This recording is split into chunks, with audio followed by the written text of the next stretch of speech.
दोस्तों, एक और नया दिन और मैं बलजीत परमार हाज़िर हूँ एक नई कहानी, एक नया किस्सा लेकर।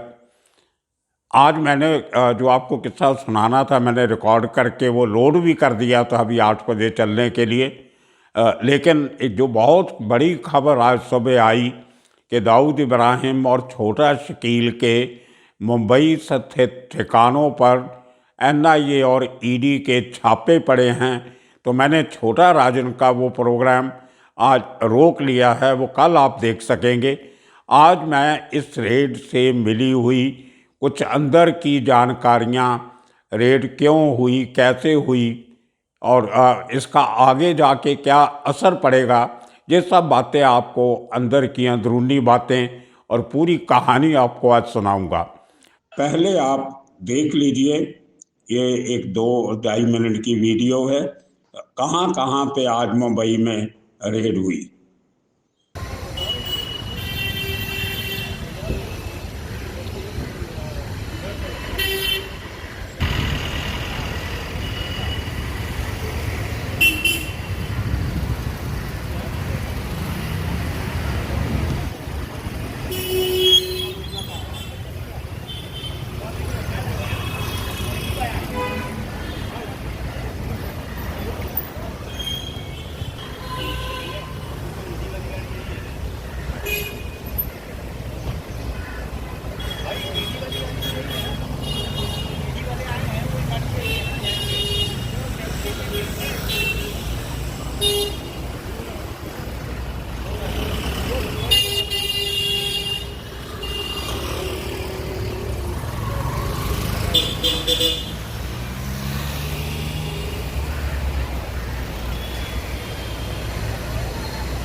यहाँ पे नहीं रहता है, वो सील हो गया है।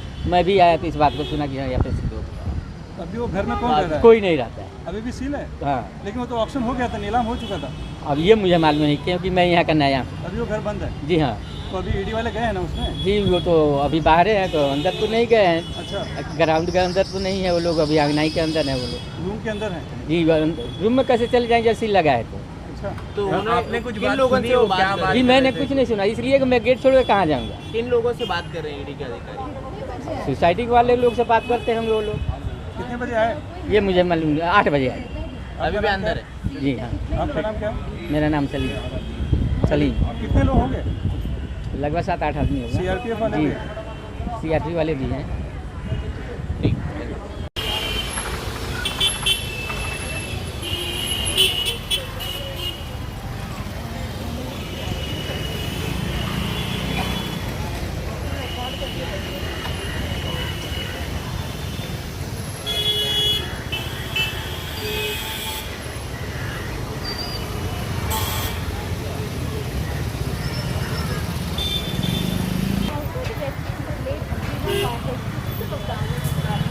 where a team of enforcement director officials are currently conducting raids.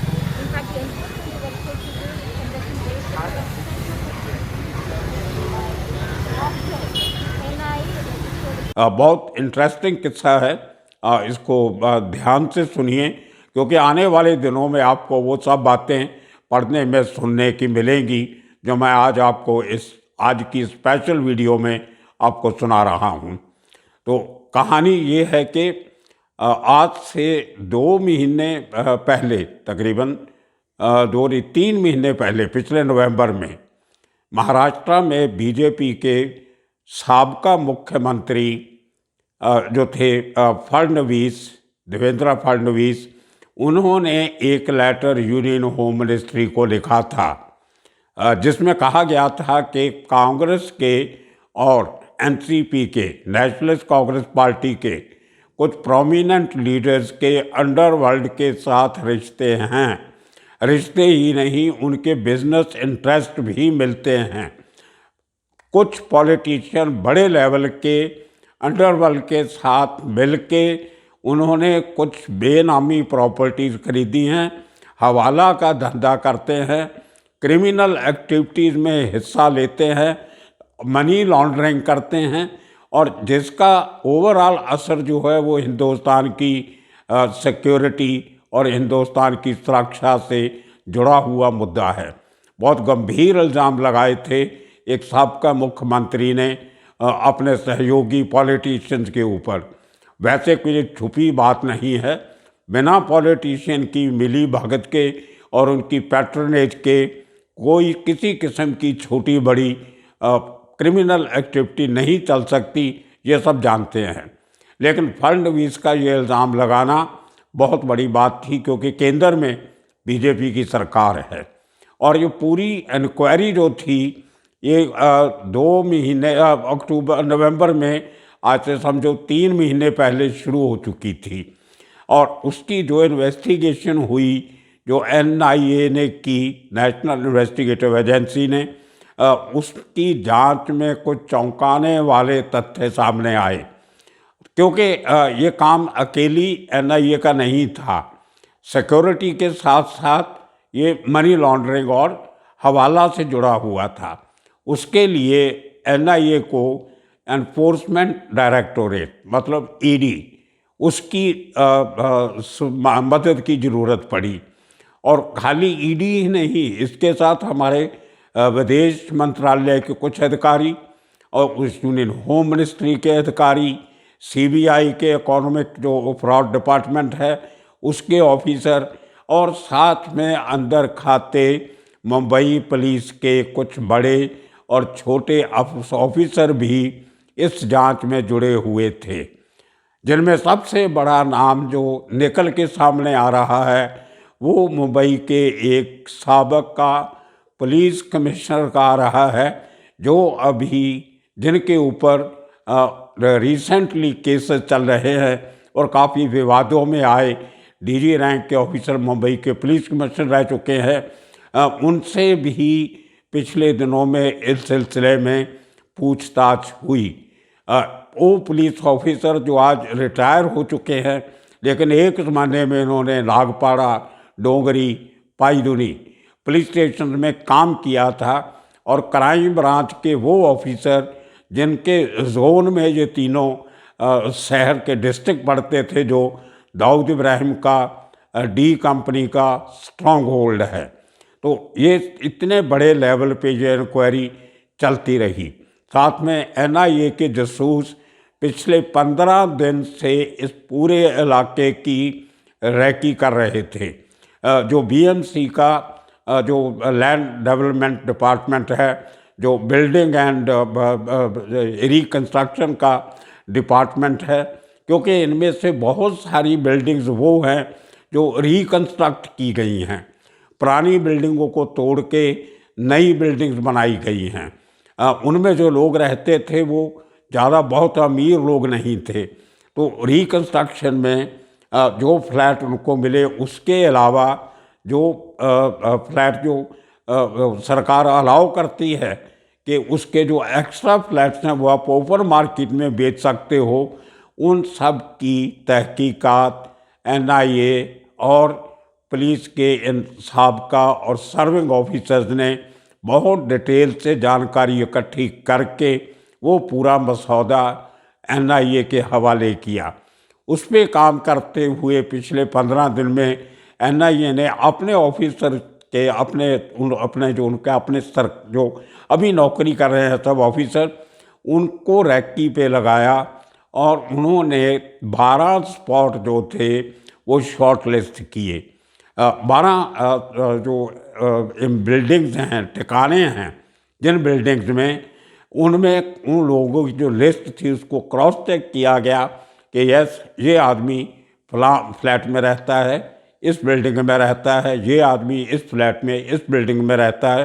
फिर उन लोगों की बैकग्राउंड डोजियर बनाया गया, उनके पास इतना पैसा कहाँ से आया, जो उनके डेवलपर थे जिन्होंने वो बिल्डिंग रीडेवलप की थी उनकी इंक्वायरी की गई। मतलब ये बहुत एक मेहनत का काम था जो हमारी एजेंसीज ने करके पिछले 3 महीनों में आज सुबह 9 बजे से जो अर्ली मॉर्निंग से पहली खबरें 9 बजे आने शुरू हुई, जो इन इलाकों पे, इन जगहों पे, इन ठिकानों पे रेड मारी। उनमें से प्रोमिनेंट जो थे, हमारे पास पूरी लिस्ट है लेकिन अभी देना ठीक नहीं है। लोगों के नाम भी हैं जिन लोगों के घरों पे रेड मारी गई है, लेकिन वो नाम भी नहीं देने चाहिए। लेकिन चंद एक लोग ऐसे हैं जिनका नाम लिया जा सकता है क्योंकि वो नोन है। उन बाकी जो लोग हैं उनको लोग इतना जानते नहीं हैं, उनका एक नाम नहीं है, लेकिन बहुत बड़े लेवल से वो पहले या आज कहीं ना कहीं डी कंपनी से इन्वॉल्व रहे हैं। जो प्रोमिनेंट नाम सामने आए हैं उनमें से दाऊद इब्राहिम की जो बहन अब इस दुनिया में नहीं है, उसके घर के ऊपर छापा मारा गया। फ्लैट बंद था, उसका ताला तोड़ के अंदर जाके जो भी उनको कुछ मिला नहीं मिला, उस फ्लैट को सील कर दिया गया है, सरकार ने अपने ताबे में ले लिया है।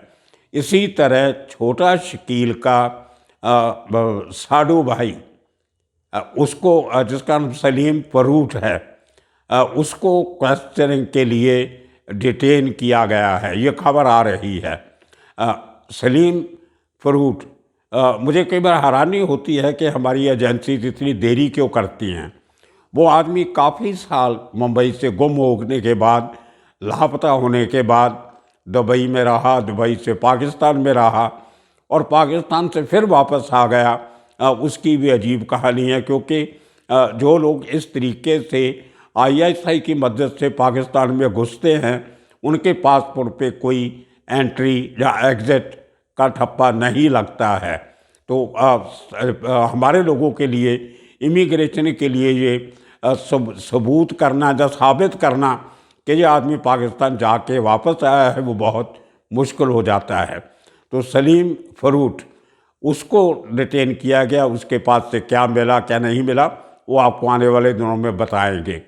उसी तरह एक बहुत दाऊद परिवार का करीबी एक बुज़ुर्ग हुआ करते थे, वो इस दुनिया में नहीं है इसलिए उनका नाम नहीं लूँगा। उनके बेटे मोबिन को भी शायद क्वेश्चनिंग के लिए बुलाया गया है, जो ऑलरेडी बुला लिया गया है। उसी तरह एक आमीन नाम का शख्स है, उसकी बैकग्राउंड भी आपको बताएंगे आने वाले दिनों में। उस आदमी को क्वेश्चनिंग के लिए रोका गया है। ये 3-4 नाम मैं इसलिए बता रहा हूँ कि ये लोग काफ़ी डी कंपनी के करीब के लोग हैं। तो ये अचानक आपको हैरानी हुई होगी कि ये छापेमारी क्यों।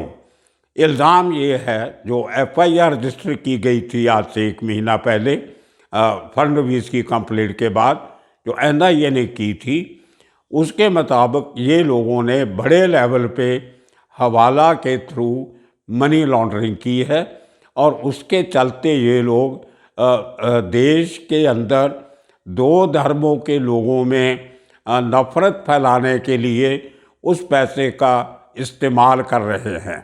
तो ये बहुत गंभीर संगीन इल्ज़ाम है। अभी देखिए 93 के ब्लास्ट के बाद जिन लोगों पे ये एक्शन होना चाहिए था वो इतने साल नहीं हुआ, आज जाके वो हो रहा है। जो मालिक है जिनके घर पे अभी सब रेड चल रही है, वो 12 लोगों के ऊपर, एक थाना में भी है, तो उनके ऊपर जो चल रही है, वो लोग आज उन घरों में रहने नहीं गए हैं, वो तो इतने सालों से भाई उन घर में रह रहे हैं। तो ये पूरी अभी एक फरिस्त बनानी पड़ेगी एनआईए को, और उनसे पूछा जा रहा है सबसे कि आपके पास इतने करोड़ों का घर है, उसका पैसा कहाँ से आया। सबके ओनरशिप पेपर्स इकट्ठे किए जा रहे हैं और सबसे उनका सोर्स ऑफ इनकम के सबूत मांगे जा रहे हैं, जो मुझे लगता है बहुत मुश्किल हो जाएगा उनके लिए देना।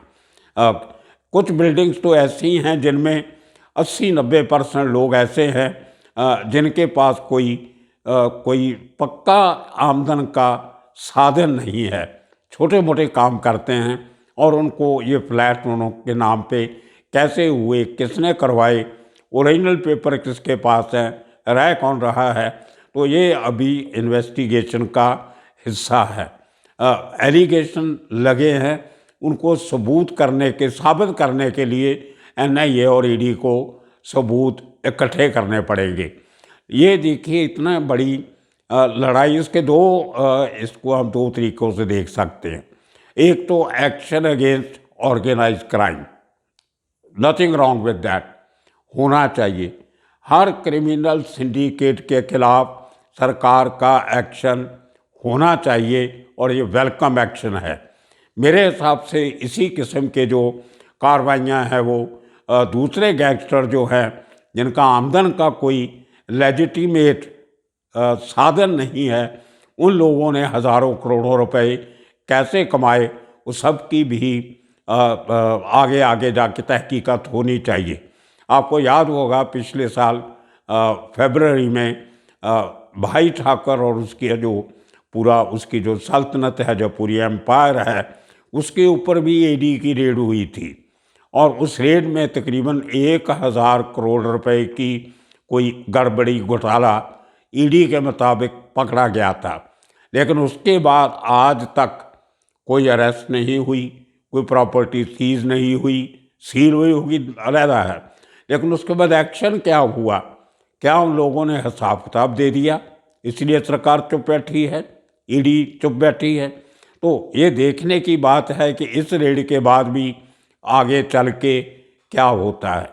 जहाँ तक इस रेड का कामयाब होने का सवाल है वो वहाँ तक मुनस्सर करेगा कि क्या इस कदम से डी कंपनी की फाइनेंशियल बैकबोन, जो ख़ास तौर पे हिंदुस्तान में महाराष्ट्र में मुंबई में, वो टूटती है कि नहीं।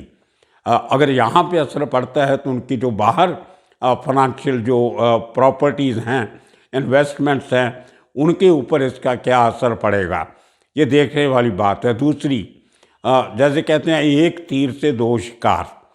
अब एनआईए और ईडी के इस एक्शन से बीजेपी को, सत्ताधारी पार्टी को, अपने दुश्मनों को ठिकाने लगाने का एक बहुत बड़ा हथियार भी मिल गया है और निशाना बनाया जा रहा है। मैं आज नाम लेता हूं, जो लोग लेने से डरते हैं, शरद पवार कैंप को, शरद पवार ग्रुप के ऊपर बड़ी कार्रवाई आने वाले दिनों में हो सकती है।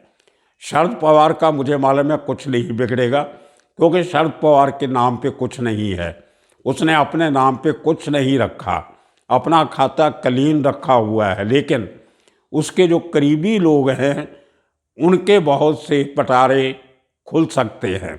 आज तक किसी ने कोशिश नहीं किया था, लेकिन आज पहली बार जो सरकार ने कोशिश की है और इस केस में भी लगता है आज रात को या कल सुबह तक, या हो सकता है कल शाम तक, एनसीपी के किसी बड़े लीडर को गिरफ्तार भी किया जाए। और आपको बता दूं कि जो फडणवीस की शिकायत थी उसमें उन्होंने ख़ास तौर पे एनसीपी के लीडर, जो आज मिनिस्टर भी है, नवाब मलिक, उनका नाम लिया था।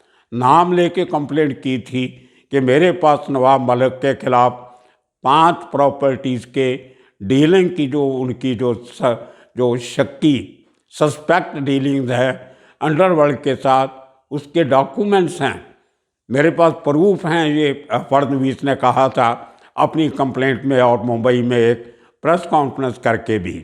तो क्या ये शिकंजा पूरा एक आने वाले दिनों में नवाब मलिक के गले में कसा जाएगा? कुछ और नाम भी आ रहे हैं जिनमें प्रफुल्ल पटेल का नाम लिया जा रहा है, जिनमें पुराने होम मिनिस्टर अनिल देशमुख का नाम भी लिया जा रहा है, और कुछ सूत्र जो हैं वो शरद पवार के भतीजे अजीत सावंत का नाम भी ले रहे हैं।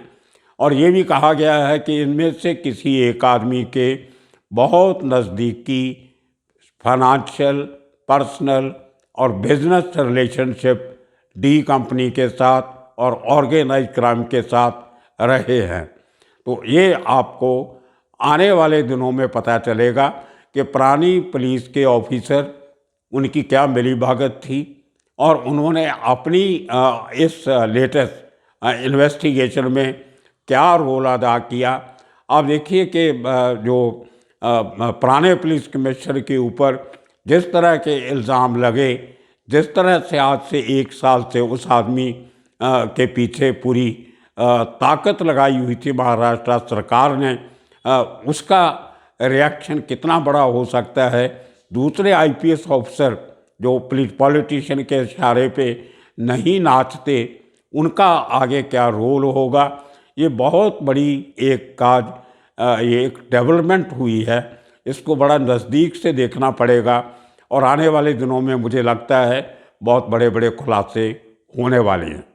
तीसरा एक एंगल और है, पिछले कई महीनों से हमारी एजेंसीज़ को कुछ इस किस्म की इंटेलिजेंस इनपुट्स मिल रहे थे कि पाकिस्तान की ISI या इसी किस्म के जो और पाकिस्तान बेस्ड इस्लामिक जिहादी संगठन हैं, वो हिंदुस्तान के ऊपर एक बड़े हमले की तैयारी कर रहे हैं। मतलब किसी इंडिविजुअल के ऊपर, किसी बड़े आदमी को मारने के लिए किसी बड़े शहर में, तो वो काफ़ी एक चिंता वाली स्थिति हमारी एजेंसी के लिए है कि अगर वो कहीं आदमी किसी तरह हमारे उन बड़े लोगों को नुकसान पहुंचाने के लिए कामयाब हो जाते हैं तो देश के लिए बहुत बड़ा झटका होगा। शायद ये भी लगता है कि ये जो ऑपरेशन है एक कैमोफ्लेज ऑपरेशन है, असल में ED और NIA ढूंढ कुछ और रही है, लेकिन ये एक रास्ता रखा हुआ है। इसके तरीके से शायद उन जगहों की तलाशी ली जा रही है, उन जगहों के पूरी पड़ताल की जा रही है, कहाँ कुछ ऐसा मटेरियल तो नहीं जो हमारे बड़े लोगों के खिलाफ इस्तेमाल किया जा सके। तो बहुत सी बातें होती हैं, लेकिन एक शुरुआत हुई है जिसको मैं अच्छी शुरुआत कहता हूँ। देश के ऑर्गेनाइज क्राइम के खिलाफ एक कंसल्टेड एक्शन सरकार का होना चाहिए। आज तक जो नहीं हुआ उसकी एक छोटी सी शुरुआत हुई है। मैं इसको कि बहुत बड़ी कामयाबी नहीं कहूँगा, एक इट्स अ बिगिनिंग। और जैसे अंग्रेज़ी में कहते हैं एम्पायर स्ट्राइक्स बैक, सरकार ने एक एक्शन लिया है। आने वाले दिनों में देखना होगा क्या होता है, जो इन्वेस्टिगेशन कहाँ तक जाती है। कल आपको दिखाएंगे वो एपिसोड जो आज मैंने रोक लिया है, छोटा राजन की लड़ी में चलने वाला दूसरा एपिसोड, वो आप कल देख सकते हैं। आज तक के लिए इतना काफ़ी। कल फिर आपसे मुलाकात करेंगे, तब तक के लिए आप सबका शुक्रिया, धन्यवाद।